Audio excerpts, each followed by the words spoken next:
Okay. And I just launched right into our conversation without waiting. Yeah. So you're So let gonna me pull share this up something really about, quick. yeah. Um, okay. So there's this old story in Nuremberg, Germany, about a wealthy man whose daughter wanted to marry a goldsmith, but the father did not want her to. He wanted her to marry somebody more wealthy.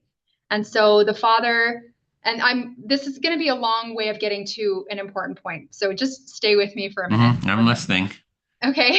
Um, and I want to share my screen so I can show this to you. Yeah, I Um, gave you share but permission. he basically came to this point where he could see that his daughter wasn't going to relent on this. She was in love with him and she wanted to marry him. And so he thought he was going to trick the boy into um, agreeing to something that he couldn't agree to, which was to make a cup that two people can drink out of at the same time. And he was thinking, okay, he's not going to be able to do this. And he said, you can marry my daughter if you can make this cup. And so the goldsmith thought about it, spent a lot of time prototyping, and he came up with this thing that I'm going to show you. Can you see that? Yeah, okay. Okay, so basically this bottom part, you can turn it upside down and it's a cup. And then this top part swivels.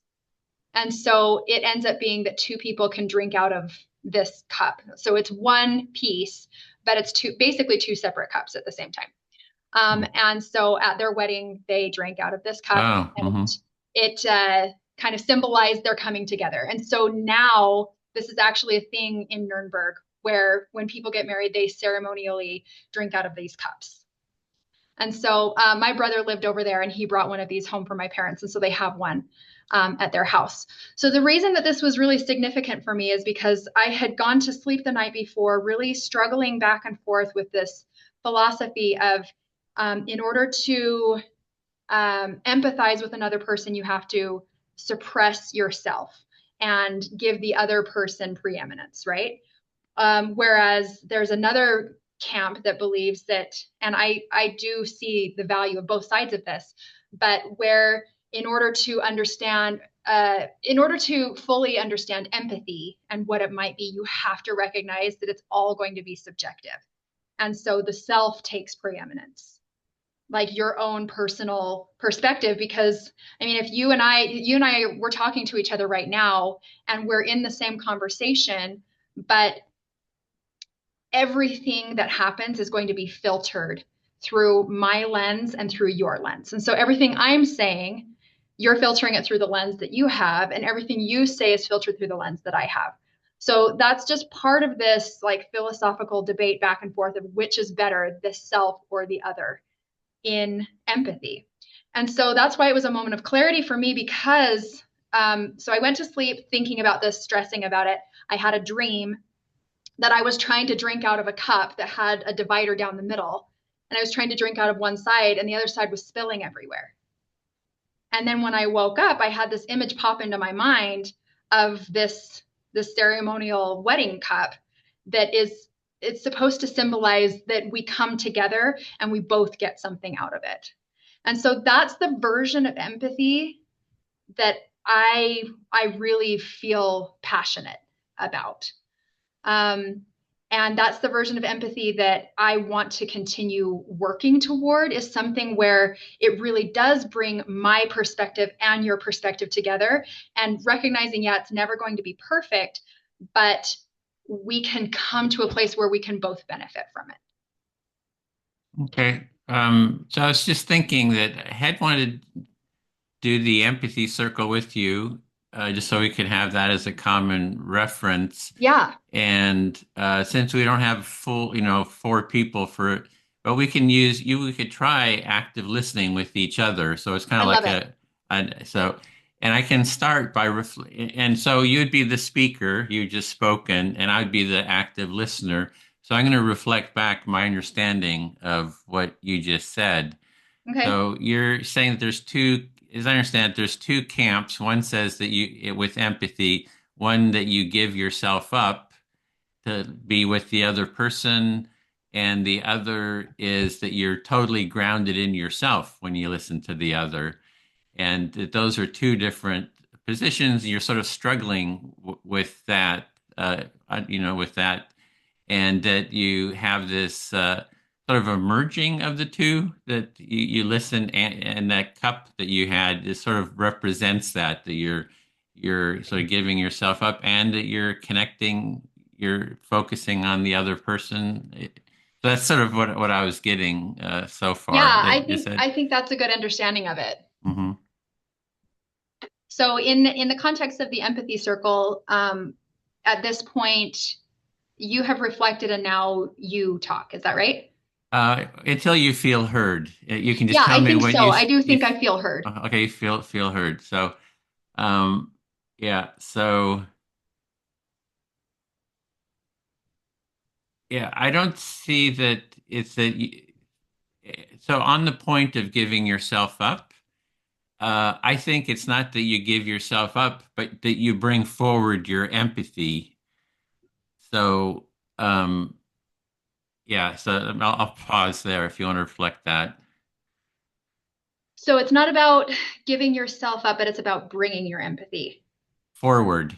Yeah, forward. I Can could bring you? my judgment forward. I could bring, my anger forward. I could bring a lot of different things forward, you know, in the relationship, or I can bring my empathy forward. So I'm not giving myself up. I'm bringing forward uh, my empathy.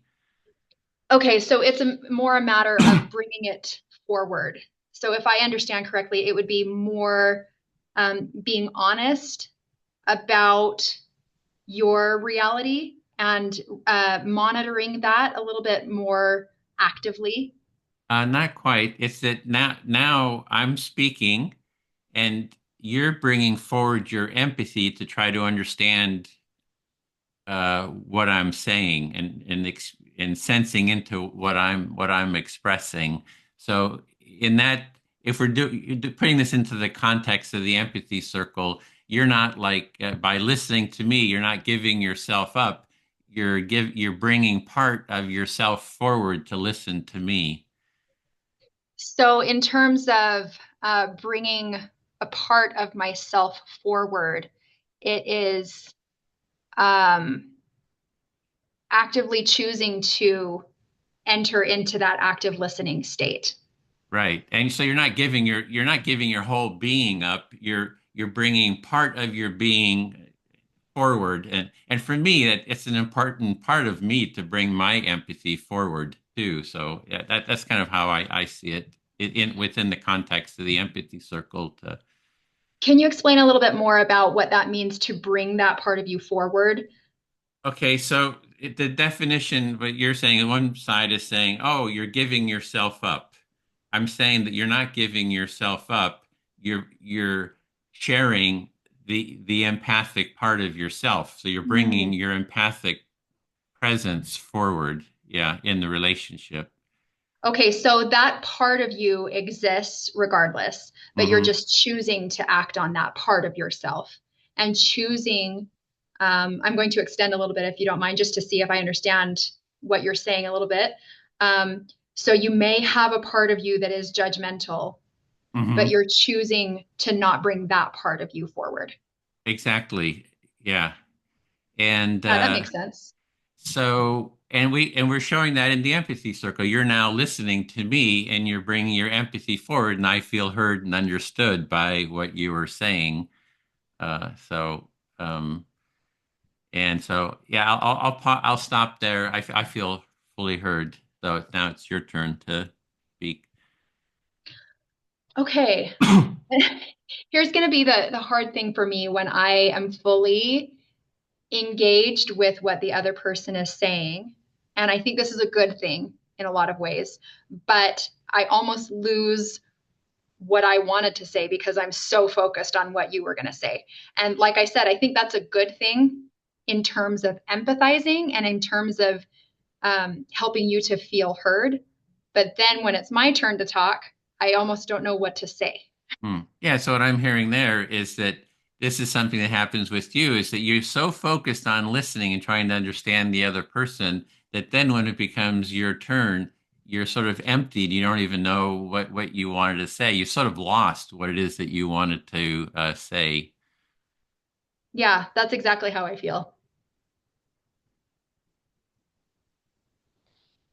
Do you have any Oh, recommendations is for there that? is there oh, and you're wondering if there's any recommendations that I have Mhm. for that. Yeah, that's Is, right. is there more? Um, no, I'm just curious if you have thoughts Okay. on how to manage that without having an agenda. Because there are times when I have an agenda and it's like, okay, I've got to get through this question. That, like the last time that we met, I had an agenda. It wasn't an empathy circle, right? And I had specific questions that I wanted you to answer. So when you were done with one question, I moved on to the next question. Whereas in this setting, I'm very much focusing on reflecting back to you. And then when it's my turn to talk, I feel a little bit lost. Okay. So before when we talked, you had an agenda and you could go from one question to the next and kind of operate from that agenda. But now with the reflective listening process, uh, when it's your turn to speak, you feel lost and you're Mm-hmm. just curious how to deal with that. Yeah, that's exactly right. And then you can say when you're done speaking, you can say, "I feel fully heard." Just I feel and fully heard. okay. Um, I think what you did, sharing your experience, is kind of what you do. What I try to do, Hmm. it's like, right, it happens to me exactly too, is that I'm so focused, and then it's like my brain goes kind of empty, but I share the emptiness of my brain, of my Hmm. mind, because that's where I really am, right? We're kind of being honest about where we are. So that I do that as well.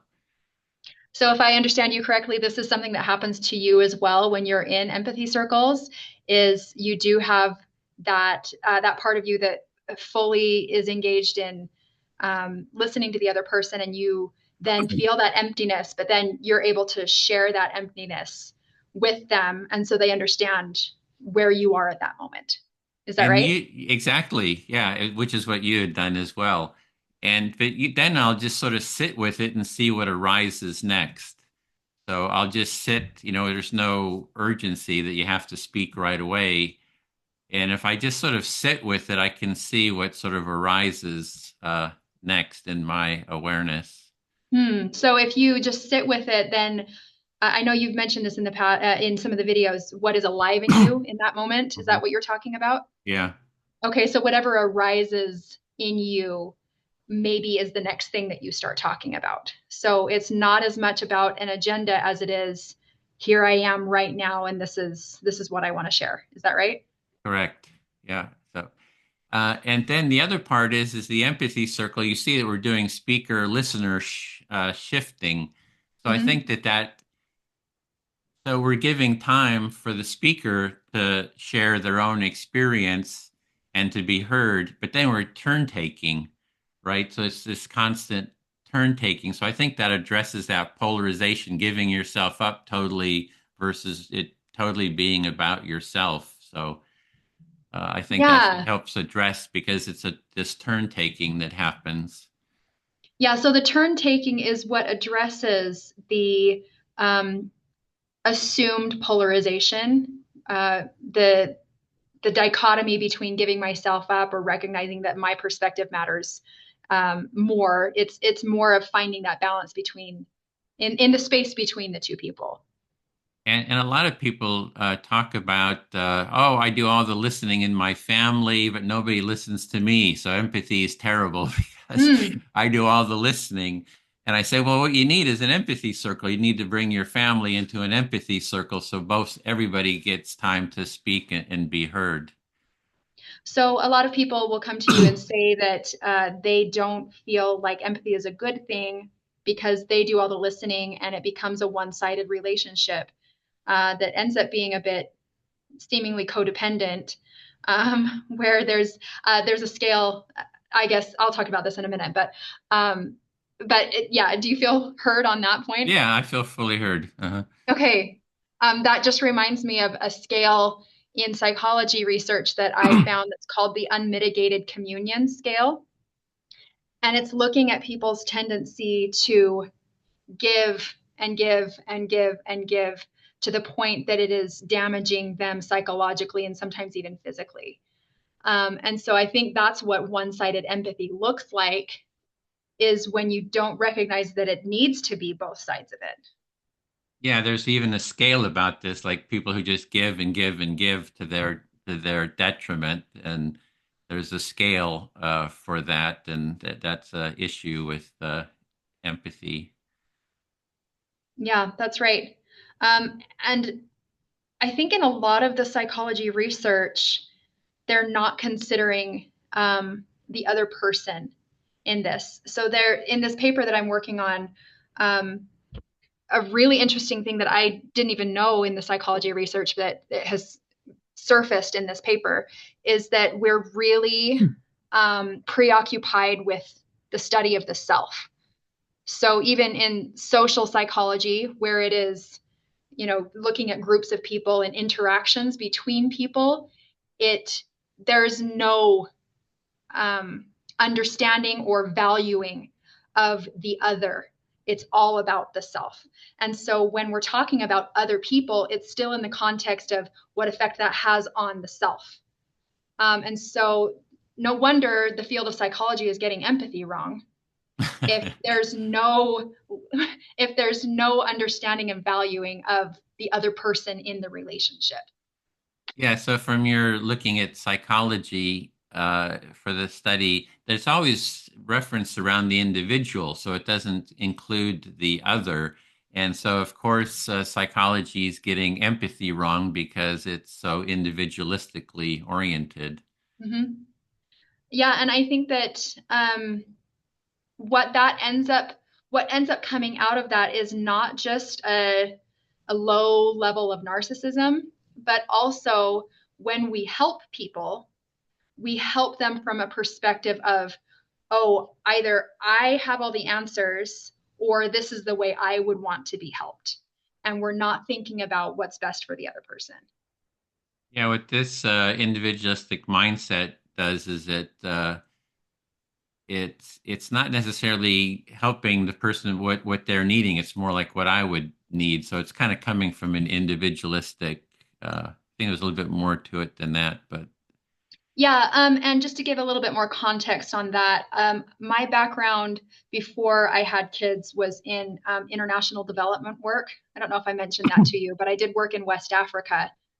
And all of my studies, I actually studied that for my undergrad, is the best way to help other people.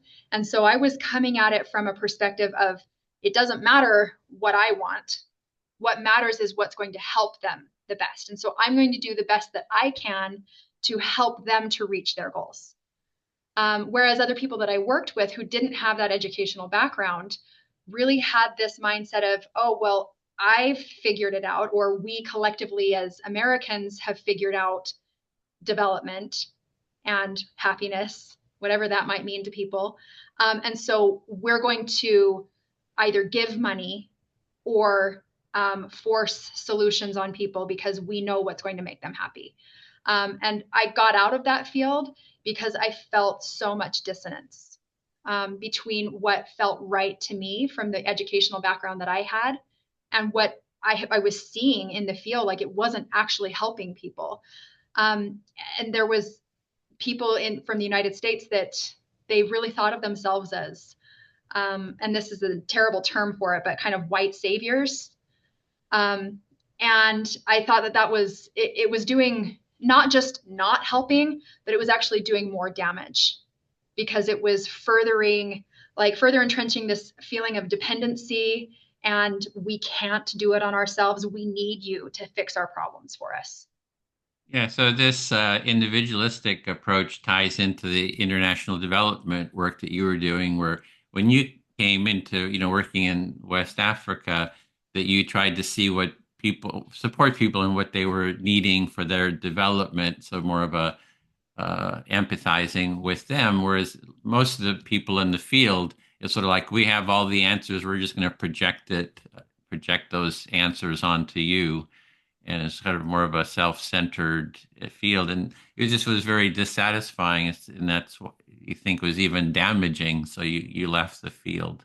Yeah, and so when I decided to come into psychology research, I actually didn't realize that the whole field of psychology doesn't see it the way that I learned. And so the first conference I went to, I brought up just a very simple question to a group of people. They were looking at pro-social behavior. So how do we get people to help more? Because we know that helping makes people happy. But my question was, well, what about the way that they're helping?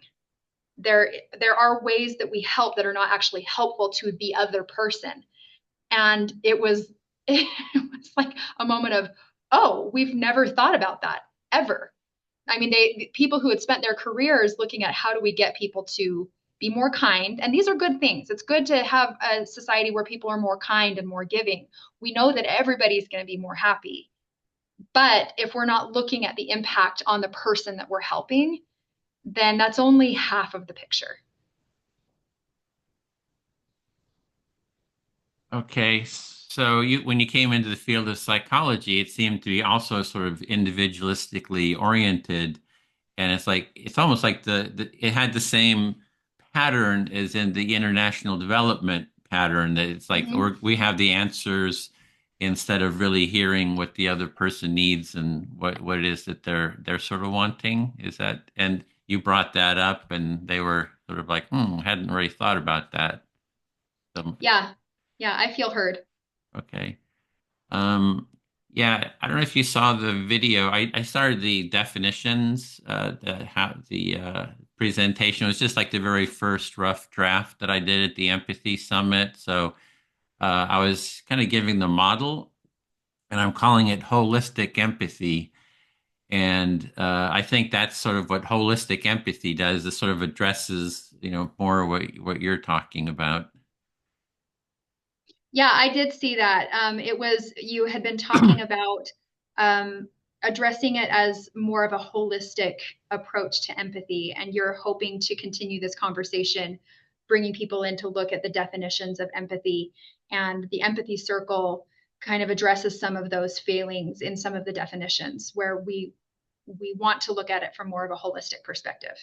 Yeah, and that in fact, yeah, that empathy is seems to be primarily defined in individualistic terms, like I as an individual or you as an individual empathize, versus that we're actually in a relationship, in an empathic relationship, and what's the level of empathy in that mutual relationship. Hmm.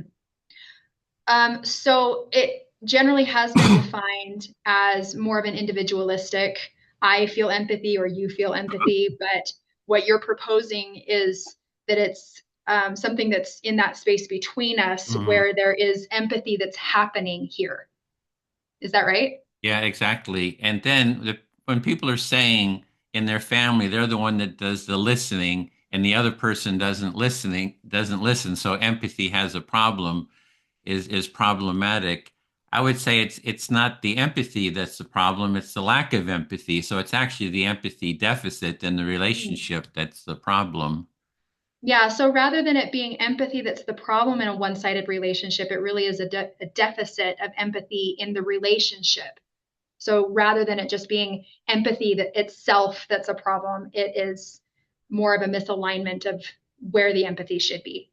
Yeah, and you have all these books coming out now. There's the Against Against Empathy empathy. book book, and I can go into I can map that onto an empathy circle. There's another book coming out, Toxic Empathy.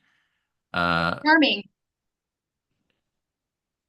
Toxic Empathy, yeah. And then there's another one that's out or coming out. It's Suicidal Empathy. So there are a couple of them are sort of more, I would say, right-leaning books that are critical of empathy, and the the the problem is they're not seeing holistic empathy. They're seeing sort of partial empathy and the problems of that. Right. And so the way that has been defined has given rise to a few different books, including Against Empathy, which I have read.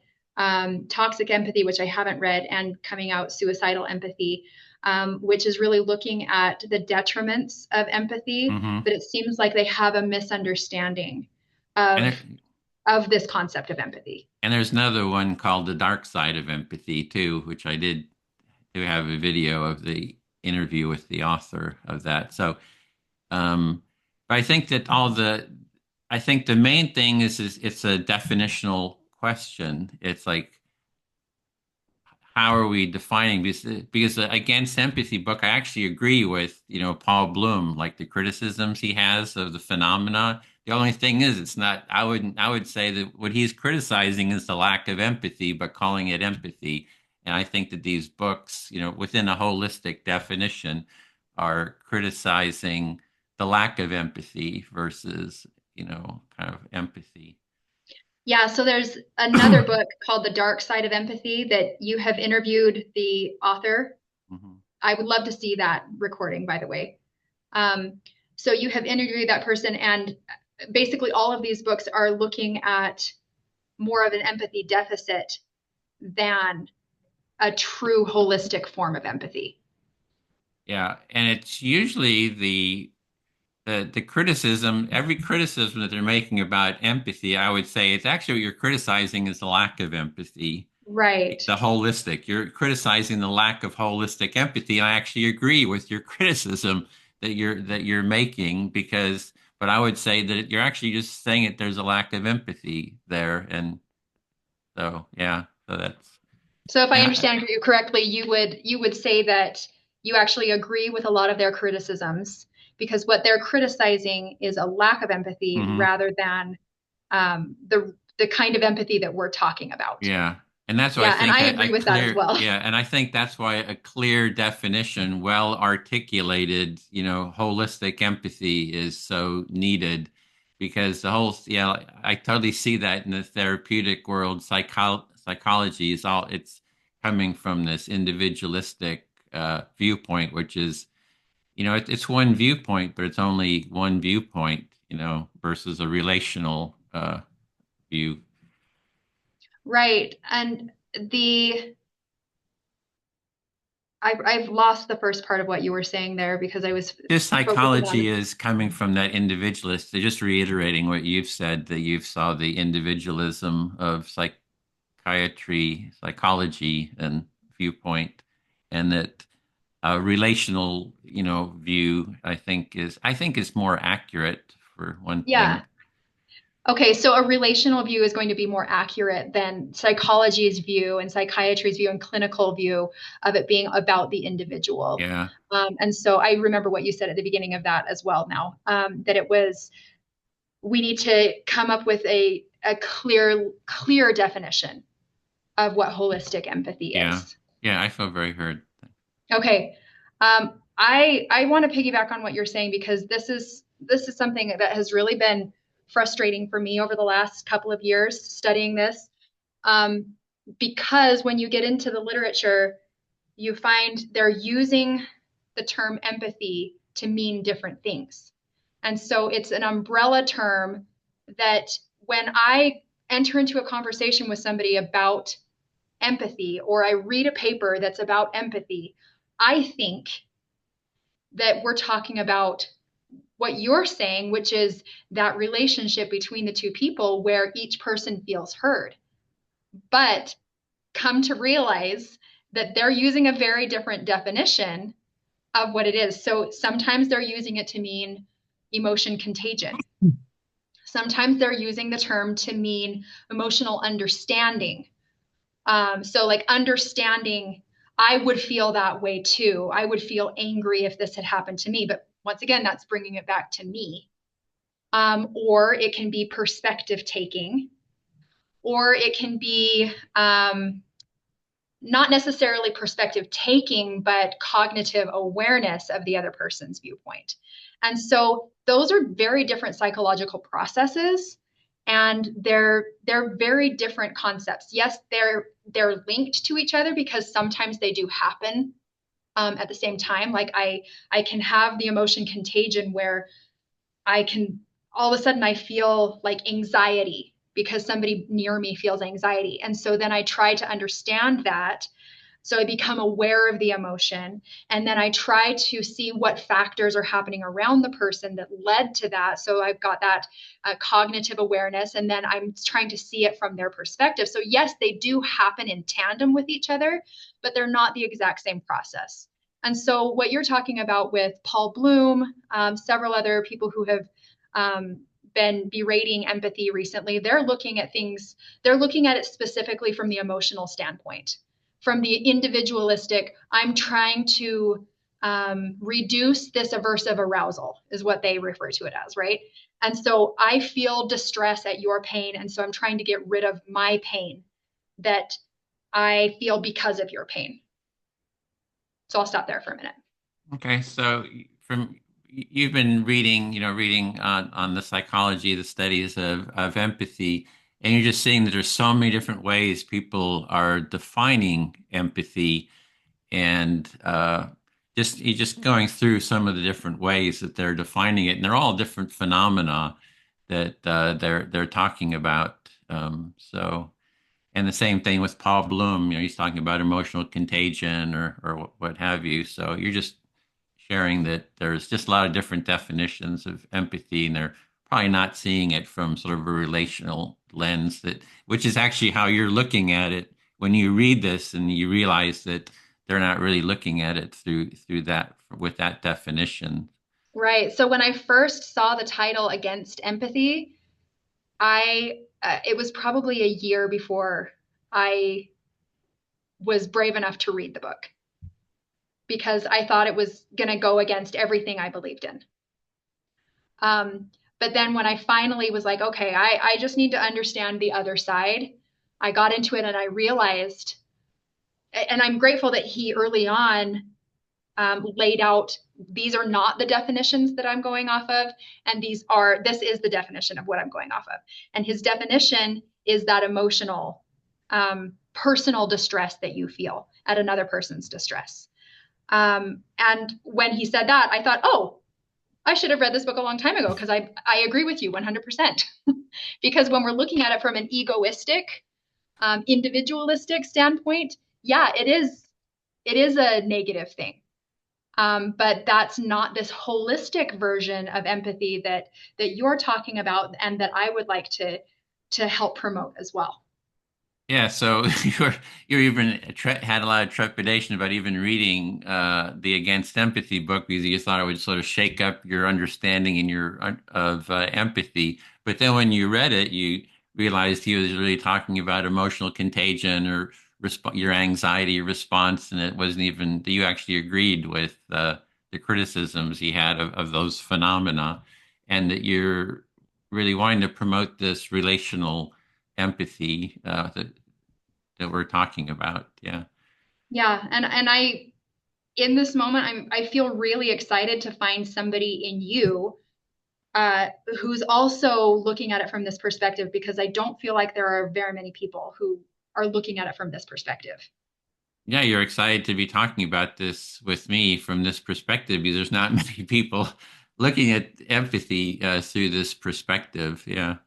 Yeah, so really I had a point on Saturday when I was working on a philosophy paper that I had to put my head down on my desk and think, why are we even doing this? Why are we studying this phenomenon if we're not using it to help make the world a better place, a place where people have better relationships and have better interactions, like across partisan lines or across race lines? If it's not actually translating into something that's going to help them, then why are we spending all this time debating about these definitions? Yeah, so you're just putting your head down Saturday, maybe a little frustrated, or what I'm not quite sure what the emotion was there. If all of these debates aren't really helping people, improving their lives, and they're just sort of sitting with that question, like, why bother? Yeah, yeah. And what I came out of that with was, I really think that we need to split it out, and we need to define each one of those sub phenomena individually. And I mean, because they are real, they're real things that happen. People do take on the emotions of others. People do see things from another person's perspective. These are things that do happen and they're very real. And to say that one is bad and one is good, or that one doesn't happen and the other one does, that would be disingenuous. But I do think that the term empathy has been hijacked, and it has been used to mean things that it wasn't originally intended to mean. Yeah, it's like these criticisms there's all these different phenomenon and they're real phenomenon. You have to acknowledge them and they have their impact. But the deeper meaning or the meaning of empathy has been hijacked to apply to all these different uh, phenomenon that, yeah. So Yeah. And I have more to say on that, but I want to say I feel heard because I want to hear your thoughts on that. yeah, in terms of it's very pleasurable to be talking with someone who sees things, from this viewpoint too, from the that has a deeper experience, that has researched, dug deep into the research, and also, uh, has the holistic empathy, understanding, because not many people do. Yeah, maybe they do Um, intuitively, but not sort of where they can articulate it. yeah, it is. You're saying that it is also pleasurable to be able to enter into conversation with somebody who has dug into this and has seen it from all these different angles that people are looking at it, and somebody who still sees it from the perspective that is more of a holistic approach. Yeah, and I think that so that's one part, is to have that holistic approach to empathy. The second part is to have a minimal viable structure or process, which I see the empathy circle is.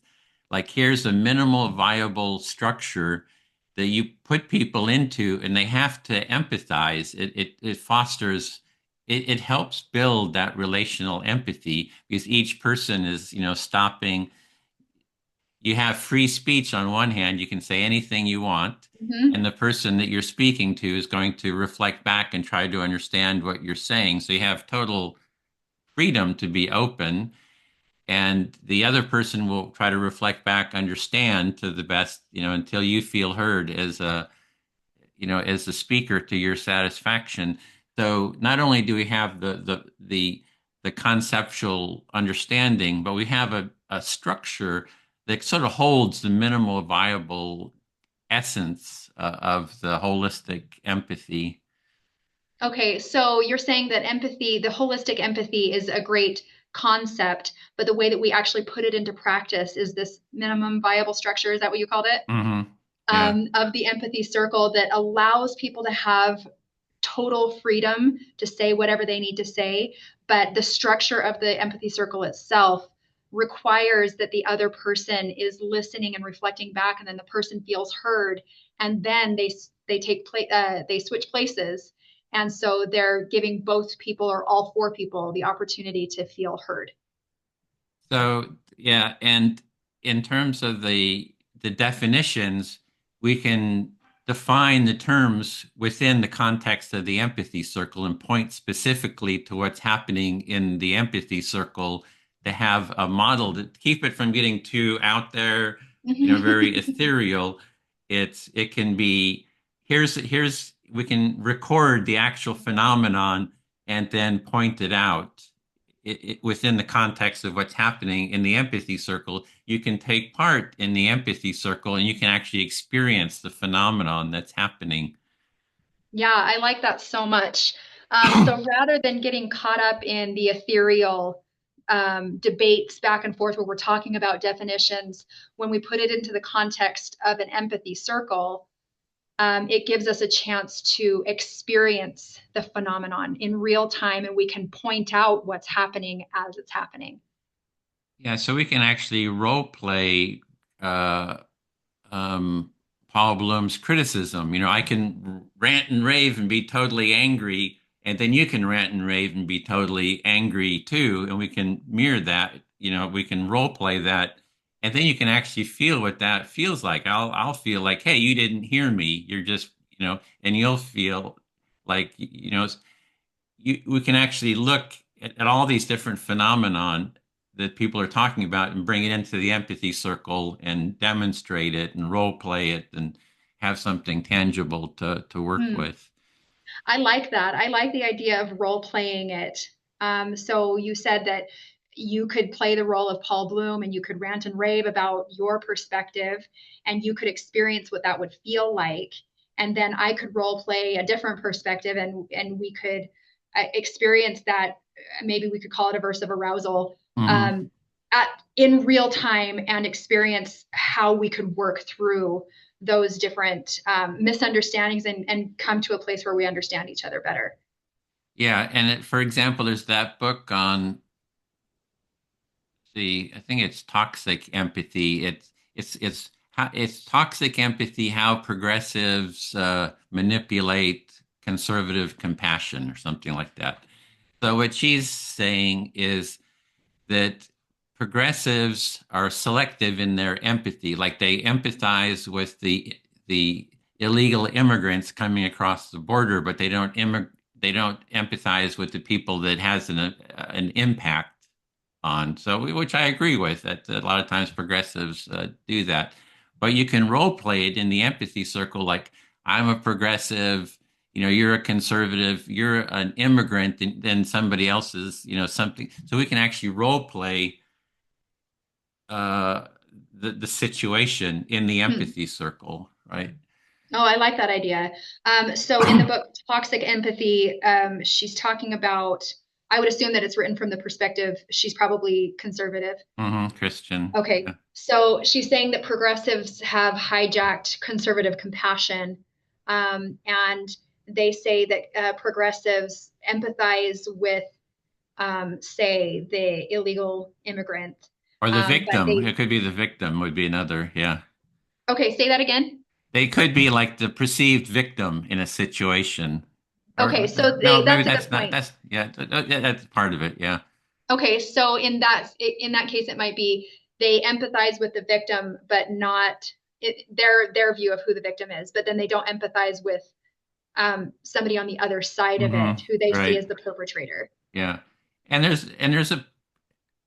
a point to it that the empathy circle is about bringing all stakeholders into the circle. So you want to bring in the illegal immigrant, you want to bring in all the parties. And a holistic empathy is where all the parties, people who are losing their jobs, let's say, or something because of illegal immigration. So the empathy circle, the holistic empathy circle is bringing in all the participants who Okay, stakeholders in the experience. Yeah.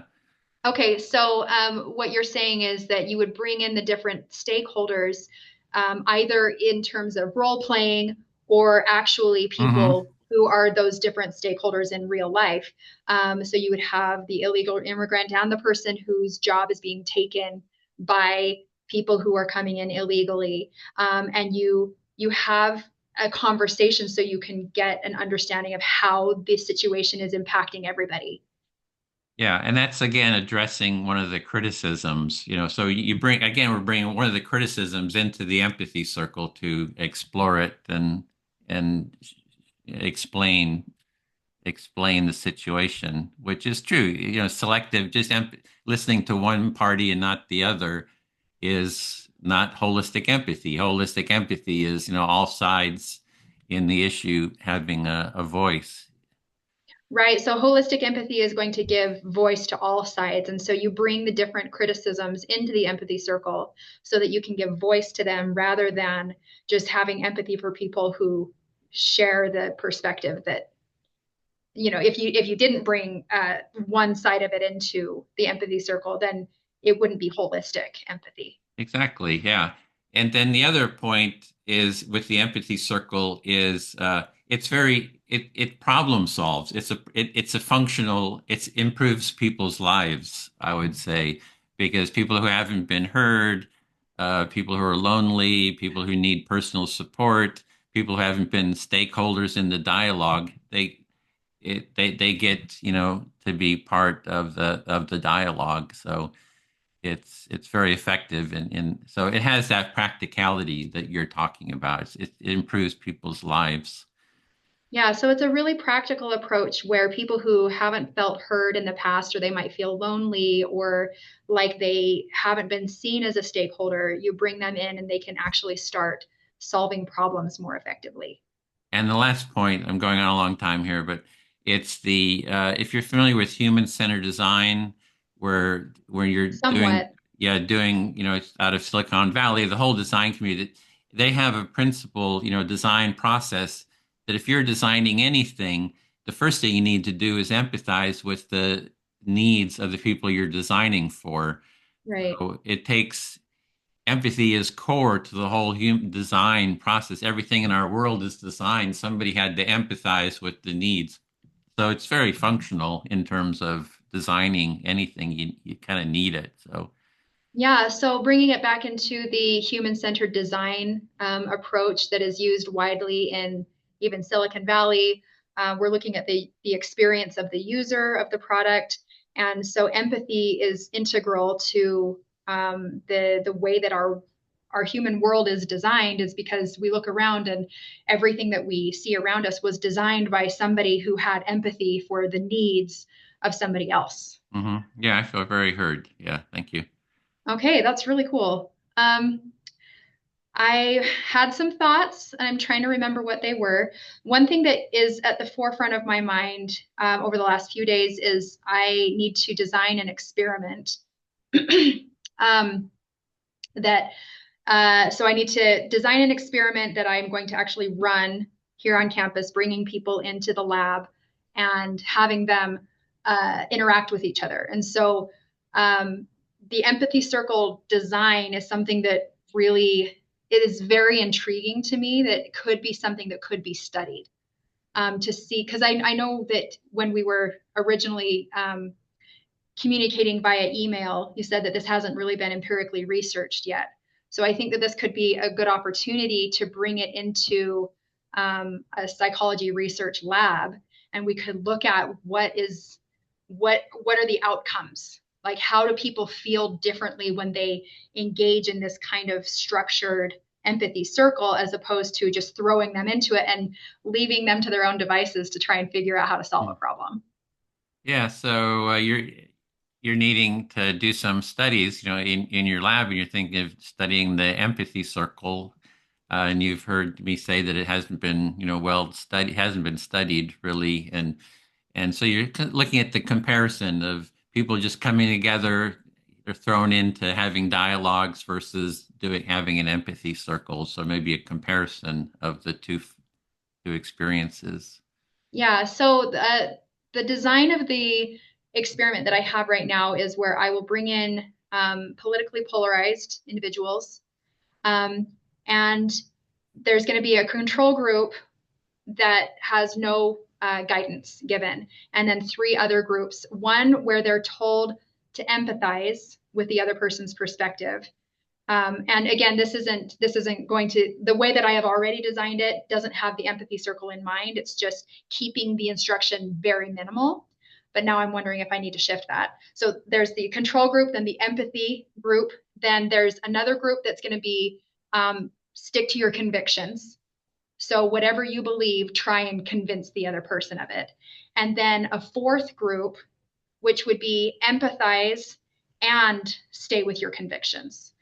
And I wonder if that fourth group, it would make sense to have it be an empathy circle where it gives them that opportunity to voice their conviction, but then also um, it gives them the structure where they can learn to empathize with the other person. It doesn't mean they have to agree with it. But the reason I want to look at these individually, the empathy condition and the conviction condition, is that a lot of times when we're told to empathize with other people, we don't know what that means. And so we just let go, like I was saying earlier, we let go of our perspective. And then in the conviction condition, we're just holding on so tightly to our perspective that we're not going to allow the other person's ideas or lived experience to make any impact on us. But then the fourth condition is where I hope the magic happens. So you're looking at the study is to have couple different groups with different criteria. One criteria is just to meet, to discuss, or you bring polarized people together, politically polarized people. And then, so one is like just meet, the other is you telling them to empathize with each other. And then another one is to telling them to really hold on to their convictions and try to convince the other Mhm. people with of your conviction. And the third, a fourth, you're thinking maybe like an empathy circle and hold on to your convictions in the empathy circle. Yeah, so I'm just curious. I wonder if that would work with the empathy circle. It is a very simple design. That's what's so nice about it. But do you think that that's something that would work in a laboratory setting where we have two people and we give them a brief training on how to run an empathy circle and then let them do it themselves? And then we Mm. just observe how they interact with each other? Or do you think they would need more training beforehand? And I Uh, feel heard, so Okay. Yeah, I you're would love just to hear your okay. thoughts. Yeah. So you're just wondering what my thoughts are. Do you need some training for the people in the circle? Have a couple of people and just how that could be structured.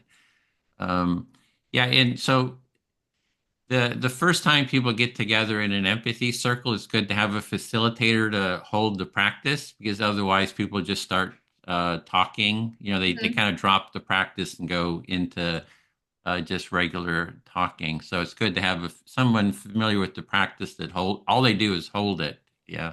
They take part, but they hold it. Okay, so the first time that you bring people into an empathy circle, if they don't have a facilitator there, they often will drop the practice and they will just start talking and they'll forget about the reflecting portion. Yeah. So I think it'd be great. I mean, the empathy circle is great for polarized issues. We've done it like a pro-life, pro-choice discussion, and we went for 2 hours, and you really surfaced a lot of the deeper issues instead of staying at this, kind of just an argumentative. I heard some really, touching stories that I Mm. think connected everyone to each other's humanity. So, So you're saying that you have effectively used the empathy circle in a lot of polarizing settings, be it pro-life, pro-choice, and other things that are very politically polarizing, and you've been able to bring people together where they see their common humanity and they hear each other's touching stories, and it is much less argumentative mhm. when it's in the circle. Yeah, I think to have the comparison between the different groups and what the feedback is and the experience, I think would be really helpful to show the comparison of those. So I'm super excited about about the potential for that. Yeah, so you're excited about the potential to be able to see the comparison between the different groups to see what the different outcomes would be. And I'd be glad to help in any way too, to help that. Great, thank you. Yeah. Yeah, you would be glad to help in any way that would be needed. Thank you for that. And I think I had sent you the video. I don't know if the Trump phobia, what both sides fear video, where we take the empathy tent out to public places. Uh, I know I've seen some videos of that. So you just to reflect back, um, you had sent a video about the Trump, pro-Trump, anti-Trump kind of stuff, and you've taken yeah. the empathy tent to different places. Hmm. I've seen some of that, but I'm not sure if it's something that you've sent me or if it's things that I've read. Yeah. So it was a documentary that sort of featured it. Where when last time Trump was elected.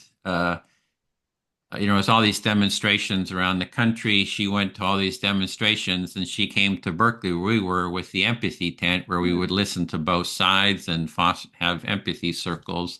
And then she invited us to LA, where she was doing her film studies.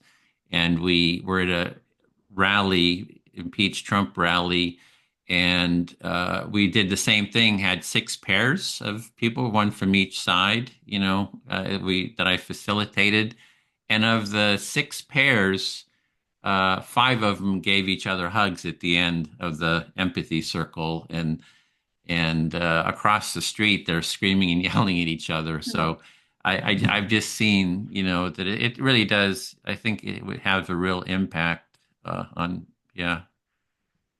Yeah, so you were saying that there was a documentary filmmaker who was attending a lot of Trump impeachment rallies back at the time when he was elected the first time.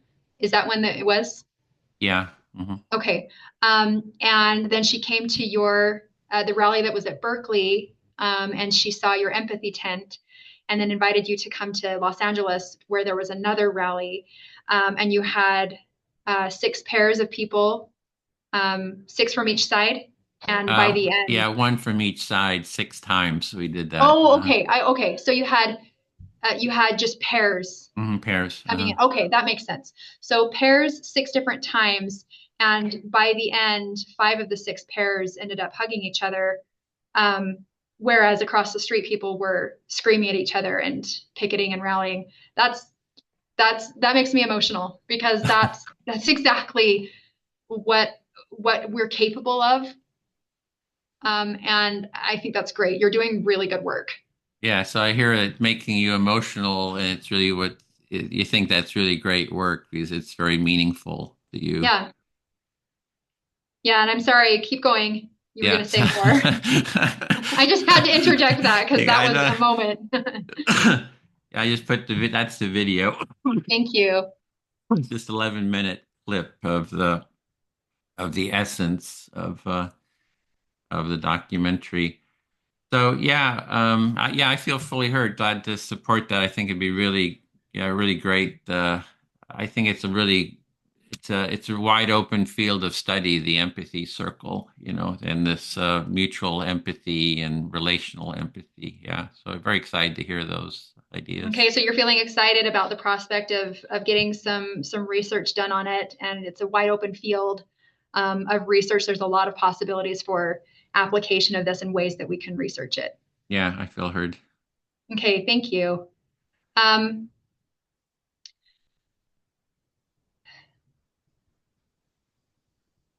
Again, my mind is blank. Yeah, This again, might your take mind some went blank. So, this might take some work for me because I'm used to thinking about, okay, once we get to that lull in the conversation, what's going to be the next thing that I say? yeah, usually you're kind of preparing yourself for the next thing to say, the lull, and you're so focused on listening to me that you haven't prepared. So you're kind of having to get used to this. Like, what's the Yeah, next thing that comes up for you? yeah. Yeah, I feel heard. That's really all I have to say at the moment. Okay, yeah, that's it for now.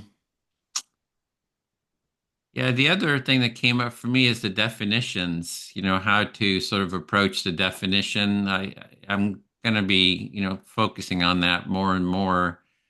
Um, So yeah, see if there's, I guess, yeah, if there's other people, do you know others who have sort of a holistic view of empathy and have sort of an academic background? It'd be great to have a 4-person empathy circle, so Yeah, it would be great to have a four-person empathy circle with people more in the academic world that have more of this holistic view of empathy. Do you mind if I respond to that? yeah, if you hold on and when it's your turn. Okay. And what I find too is in the empathy circle, because you've been a silent listener, more ideas kind of. I tend to have ideas pop up and I just write them down as I go along. Then addressing sort of that. Oh, I'm out of ideas. So Right. I jot them down. Okay, so in order to address that moment where you're fully immersed in listening to the other person and you have ideas when you're the silent listener, but then when you get to the end and you're reflecting back, you forget them, you just jot them down so that you are able to retrieve them later. Yeah, I feel heard. Fully heard. Okay. So with regard to the definitions, um, I I have reached out to a few different researchers, and I haven't had a lot of success um, with connecting with people who have more of a holistic approach to it. Specifically because I'm within psychology and there's just such such a penchant toward the self that there aren't a lot of people who see it this way.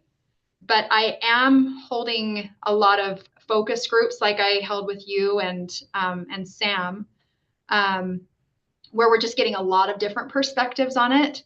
And so I'm finding those groups are really, they're very enriching, but it also is not a group of people where they're thinking about this 24 hours a day like you and I are. Yeah, so you're doing these focus groups where you're asking people about empathy, and they're very enriching, but they're not sort of dedicated 24-hour on this topic like you and I think about it. Yeah, there is one academic that I've connected with, and she has an approach. She's actually wanting to start up a discussion group. She calls it 3Q. So there's integrating your intelligence, your emotional intelligence, and what she calls your moral intelligence. And so bringing those three worlds together. And she wants to have discussions on a monthly basis where we can talk about how we can integrate those three better. I think she would be somebody who would be interested in this sort of thing.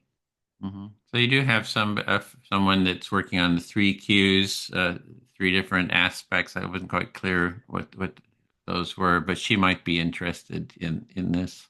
Yeah, and so my background, I studied a lot of emotional intelligence, and so it's looking at not just empathy, not just seeing things, not a social acumen, but also looking at it from the internal side of it as well. So emotional intelligence is internal and external, which kind of that really seems like it bridges that gap between the self and the other.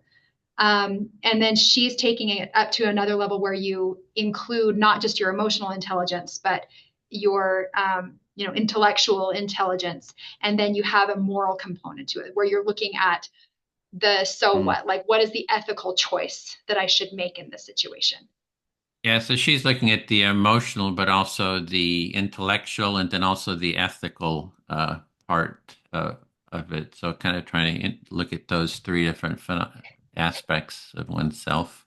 Yeah, so I can reach out to her and see if she would be interested because she wants to meet once a month where we can continue to talk about our research and see where it goes from there. Okay, so you could reach out to her the, for a meeting once a month. Yeah, and there's also like I told you about the philosopher that I'm working with. He works here at Brigham Young University, and he asks all of the same questions that I've been asking about empathy research. I don't know if he would be open to it. I don't know him well enough to know, but I could put my feelers out and see if he would be interested in joining an empathy circle.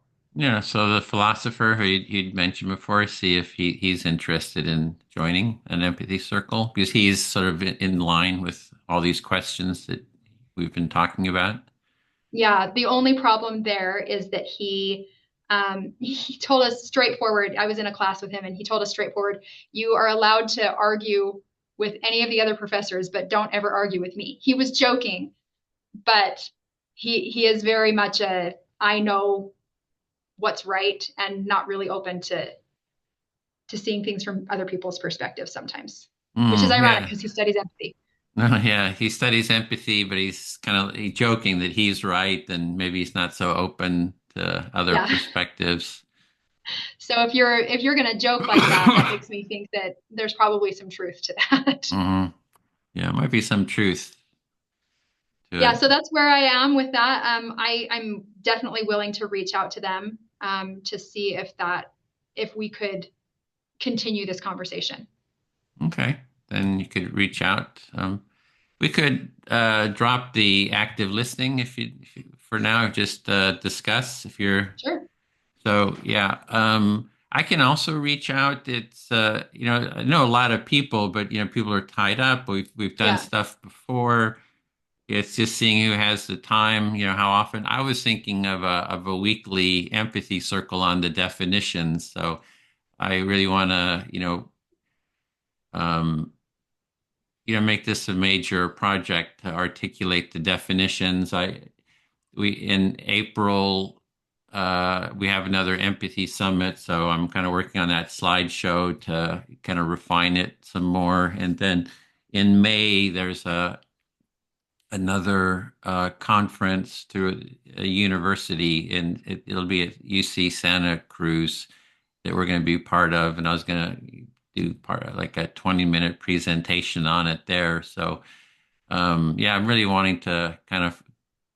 Oh, and then um, I don't, I don't know if I mentioned it, that Susan Lanzoni, who did the History of Empathy book, it turns out that she's working on her book. She wants to do a You did book mention on, that. yeah, and so I'm supposed to meet with her maybe next month. She's actually working on her proposal. Then she's going to give it to the agents and try to find a publisher for it. So I told her I was kind of interested in the definitions, working on something there. So somebody we could talk to, Yeah, I think that she's would be great. really interesting. I think it's really interesting because I mentioned this a little bit ago, but this is something as I've been researching and compiling definitions, I've really started to see that over time the definition has shifted significantly. So, for example, like in the early 1900s, it was Einfühlung. I don't know if you're familiar with Oh that yeah, German very term. much. I So, speak feeling German. into, yeah, you speak German? Yeah, I have German citizenship, dual Man, national. you're so lucky because there's so much of this research where you have to know German to be able to understand it. Mm, So, the idea, what I was reading on Saturday, is that it basically came from looking at art. So, like the art that's behind you, and like imbuing it with some sort of emotion. So it's there. It's just an object, but you are actually. It's almost like personification, where you're attributing feeling to it. hmm And so with that being the original definition, and maybe that's not really the original, but that being the definition that has been brought forward into like the American research of empathy, and I mean, even the word empathy, we'll even get to that, which is separate.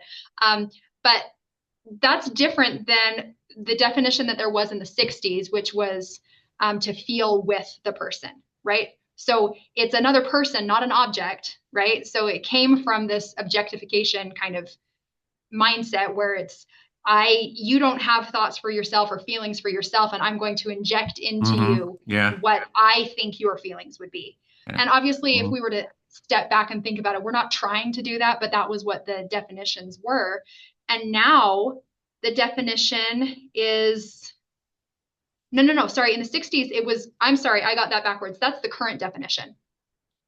Back in the 60s, the definition was seeing it from the other person's perspective. So it was more of a perspective taking definition.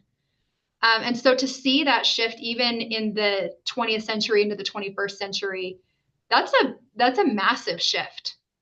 And so if you're trying to integrate an understanding of this phenomenon over time, the way it's been studied over time, we're actually studying different things and using the same word for it. hmm I think that's really dangerous. Yeah. So The yeah, one I is would sort of love a to hear what she has to projection, say. right?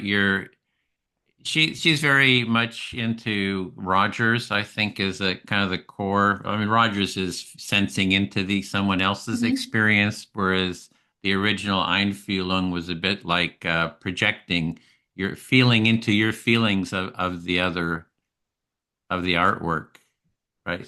Yeah, it's strange. So it's a little bit, it's kind of like shifted. It's turned around completely instead of me projecting, sensing into. So when, in terms of the definition, that's what for me, it's sensing into uh, definition versus, yeah, So can I reflect back just to make sure. sure I understand Uh-huh. that? So your understanding of it is more of a sensing into. Can I ask what you mean by sensing into? So is it an emotional experience or is it putting yourself in the place of the other person? Um, yeah, it's more of a direct, it's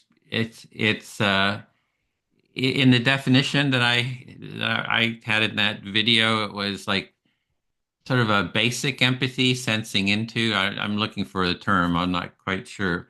Like when we're in the empathy circle, and I'm listening to you, I'm sensing into your experience, and then reflecting back what I understand your experience is. So Mhm. that's sort of the essence, the basic, and I can do that with you. I can do it with a photo of you a little bit, too. But I'm sensing into your experience as different, what I'm calling imaginative empathy, where I do a role play, uh, and um, the role play is I am you, and what would come up in me if I was you, sort of like a Meryl Streep, right? Doing being Julia Child. She's sort of stepping into that role.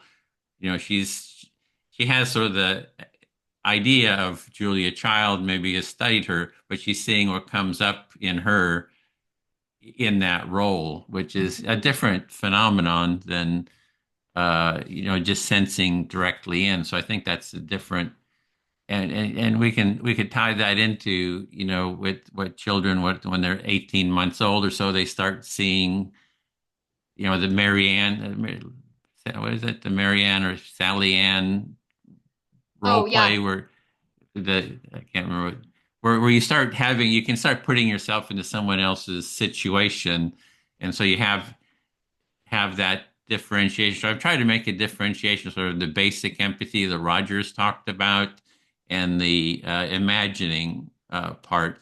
And sometimes that gets confused into affect, cognitive empathy. It's I don't know. It's so muddled what cognitive empathy is, but I know.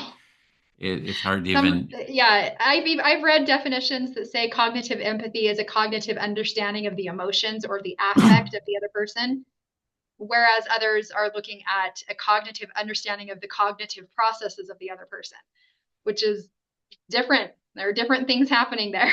Yeah. So it's like if we can bring that into the empathy circle, what's happening into the empathy circle to so if we're doing the original definition of Einfühlung, it would be I would see you as a bit like an object. I would be projecting my what's coming up is I see you, right? Mhm. Versus me really listening to you and hearing what you're saying, and really trying to understand you from your own perspective, your own experience. I almost feel like since the term has been hijacked in so many different ways and to so many different ends, I almost feel like we need a different word than empathy. Yeah, I mean, how does that sit with you? Like, that would probably entail like you would have to change the name of your I organization. know. Yeah. Like, active listening is a better term for it, for what you're doing in the empathy circle, because of all of the different misconceptions that there are about what it is we're talking about. Yeah. Well, the active listening is sort of a bit of a crutch for what we do naturally anyway. I just think it sort of helps with the basic, it sort of helps with the empathic process. Hmm. Because we don't even need to do active listening, but we can just be highly attuned to each other's experience. So I don't know. I So would, you know, the empathy circle, mm, if I understand it correctly, the empathy circle is just a way to train you yeah. to become better at things that we should just use in more free flowing back and forth conversation. Exactly. Yeah. And I actually have that experience in our family. Like I've done empathy circles in my family, and we go for 3 hours, doing active listening.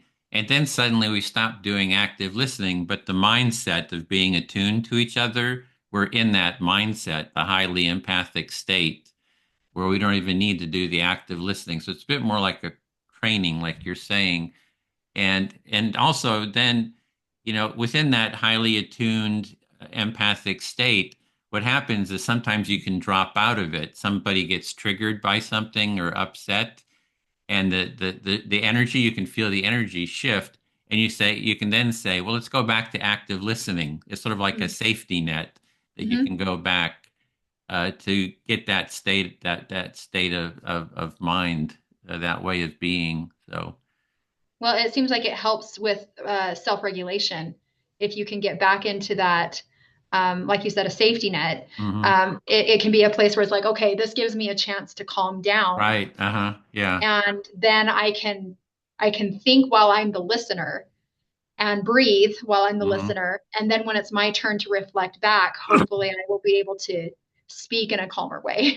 And that you'll feel that you're heard, because a lot of times those conflicts is like, oh, I'm not being heard in this situation, heard and understood, and that kind of triggers people. So you're going back to, oh, I'm feeling heard now, so now I'm that that that helps with that regulation, that anxiety, or so. Yeah, this is So, brilliant. I just think it's the simplicity of it is things that are simple seem hmm. like they're not the right answer in a lot of cases, which is why I'm sure a lot of people are like, oh, well, that'll never work. But Yeah. we'll just try it. Just actually engage in an empathy circle, and you'll see that it actually really does answer a lot of those relational issues that you have with people. Yeah, I think that simplicity is a big part of it. It doesn't, you don't need a degree, you don't, you just have to, and we've done it with, like we had an empathy circle with, we're in Sacramento at a politically right, uh, rally, and we set up the empathy tent, and five of the Identity Europa group came to the tent, and they're the ones who had like the tiki torches, at Oh, nice. Charlottesville. Uh-huh. And the topic of the Holocaust came up, and my friend, or one of our colleagues who was there, he's Jewish, so the topic, they were sort of Holocaust deniers, and so the leader of the group, he kind of spoke. They were sort of getting towards arguing, right? I could hear them. And I turned to them. I said, "Oh, here we do the empathy circle." So I got them into an empathy circle. They spoke, and my friend reflected back, what they were saying. And the topic came up, what does the Holocaust mean to you? And then my friend Dave, he said, well, to me, the Holocaust is half my family were killed in Austria and the other half were spread around the world. And the Identity Europa person, he's like, well, it was only the Nazis were only fighting the communists and all this kind of stuff. So he kind of made all these rationalizations instead of reflecting back. And my friend said, no, that's not what I said. And he said it again. And the guy was in his head, kind of coming up with not reflecting back. And he did it three times or even four times, and he wasn't getting it. And then one of his friends who had been doing an empathy circle with someone else, he was younger and he kind of got it. He says, just tell him what you heard him say. And he said, okay, half your family were killed, and the other half were spread around the world as refugees. And my friend Dave, he said he could just feel the shift that happened. Like, this guy heard me. It's a little tiny thing, but he heard me, and so it was like a step in the right direction. So Wow. so anyway, Wow. that's yeah, Powerful. yeah. Um, I was actually not to change the subject at all because this is still within the same subject, but I wanted to say this before we end. That I was listening to the AI read the Scientific American article, Oh, uh-huh. and it was pretty cool to realize that I am connected with multiple people that were cited in that article. So you being one of them, Jamil Zaki, and then also Daryl Cameron. Mhm. So I have reached out to them both on LinkedIn. Like we've had very short conversations. Hopefully, Daryl Cameron, if it works for his schedule, he's going to be able to meet with me in sometime in the next month. So obviously, it would be amazing to have some of these big name researchers involved in an empathy circle. Um, but the realistic side of this is that I know that people who are on their tenure track, they're so busy that they don't have time to have conversations that last an hour and a half. And so, what I had mentioned to Daryl is that hopefully I could just chat with him for 20 minutes and just get some of his ideas on some of my research questions that I'm not seeing very clear answers to. So, would that be something that would be helpful to have a shortened version of a conversation with some people who are super Sure. busy. Yeah, a conversation or an empathy circle, like just if just getting it spread as widely as possible, I think is within whatever time context is good. Okay, well, we'll see. We'll see what comes out of any of these connections we have with people, because I think that there's a lot more benefit that comes from a longer conversation like this. But realistically, they're gonna be running off to their next meeting. Yeah, Like I my go for mentor two here, hours. I do empathy circles for 2 hours. So yeah, I bet it's so fulfilling, yeah, but and they they can be won't recognize that recorded it's, too. Yeah. yeah. So anyway, that's something that I just wanted to put out there, that it might be amazing to get some of those big names, but also not very feasible. Well, we can try. I'm good with doing a weekly meeting.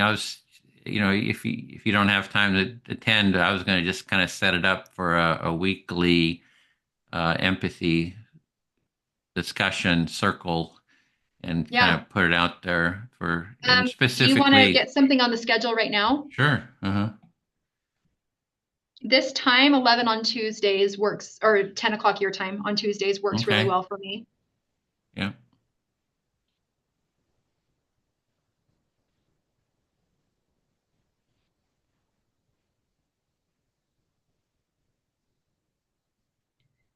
Let's see, next week might have to be shorter there.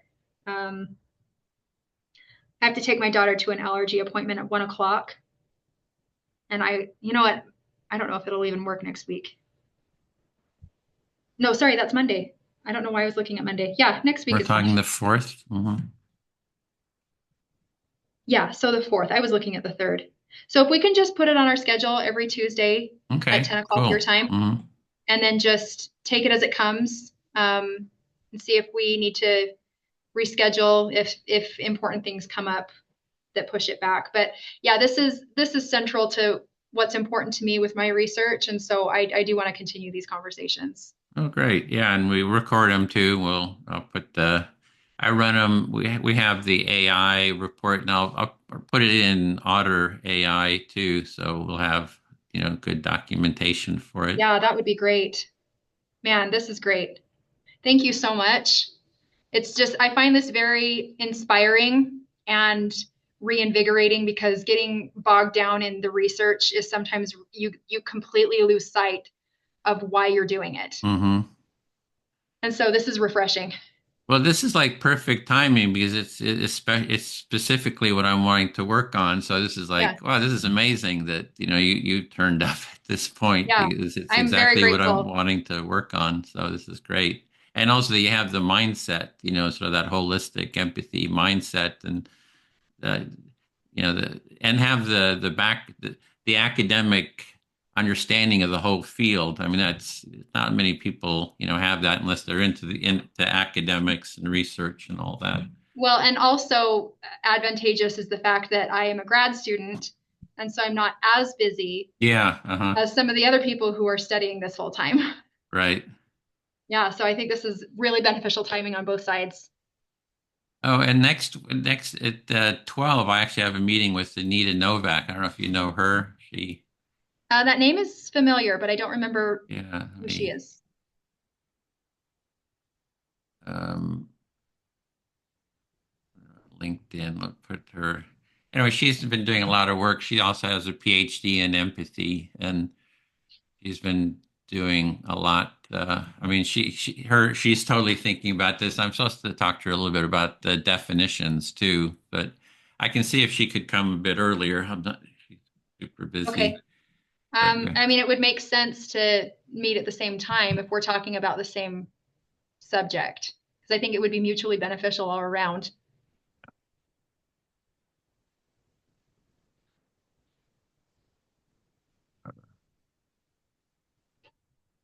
okay, here I'll put that link in. That's her website, Okay. Oh, no, whack. anitanovak.ca. Okay, well, I'm going to connect with her. Yeah, it definitely seems like somebody we should be connected with. Um, there's another empathy speaker. what is her name? Mimi Nicklin. Have Uh-huh. you seen her on LinkedIn or anything? Yeah, I've had her in the empathy summits and talked to her. Oh yeah? Okay. Yeah, she's great.